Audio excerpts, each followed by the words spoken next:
আসসালামু আলাইকুম। Hello everyone, কেমন আছেন? আলহামদুলিল্লাহ আমি ভালো আছি। তো আজকে আমি আবারও চলে আসলাম সেই মন ভালো করার জায়গায়। আগে একটা ভিডিওতে আমি দেখিয়েছিলাম আপনাদেরকে। এই যে সেখানে চলে আসছি।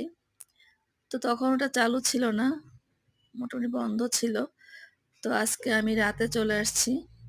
দেখেন এখানে চালু হয়ে গিয়েছে। তো এই রেস্টুরেন্টে ঢোকার আগেই এখানে পানির ভিতরে শাপলা ফুল দিয়ে রেখেছে। কালারিং শাপলা ফুল। মানে পদ্ম ফুল বলতে পারেন। ২ পাশেই দিয়ে রেখেছে। অনেক সুন্দর লোকেশন করেছে।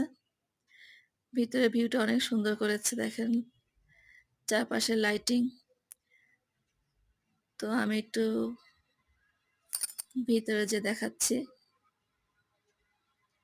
এখানে লতাপাতা দিয়ে সুন্দর করে মানে আর্টিফিশিয়াল গাছ দিয়ে এবং লাইটিং করেছে। এটার মাঝখানে মিরর আছে। খুব সুন্দর লাগছে।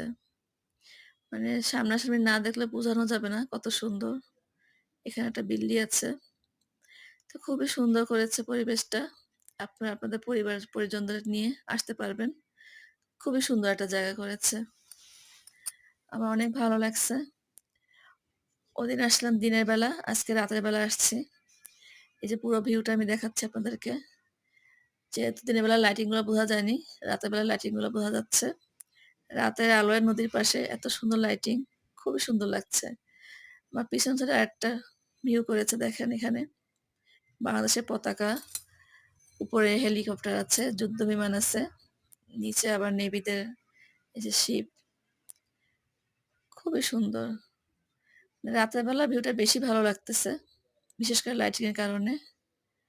আর দিনের বেলা বেশি ভালো লাগে আপনার নদীর পাড় থেকে যখন ছোট, ছোট লঞ্চ গুলো যায়, যখন জাহাজগুলো যায়, দেখতে ভালো লাগে। তো এখানে দেখেন আরেকটা ছবি তোলার খুব সুন্দর একটা ভিউ তৈরি করে রেখেছে। আমি নিজে গিয়ে একটু দেখাচ্ছি আপনাদেরকে। দেখেন, আপনারা সবাই এখানে আসতে পারবেন। সুন্দর, সুন্দর ছবি তুলতে পারবেন। খুব সুন্দর একটা জায়গা। তো আমি একটু ছবি তুলে নিচ্ছি। ওয়াও! অনেক সুন্দর। অনেক সুন্দর একটা জায়গা। তো আপনারা সবাই আসবেন।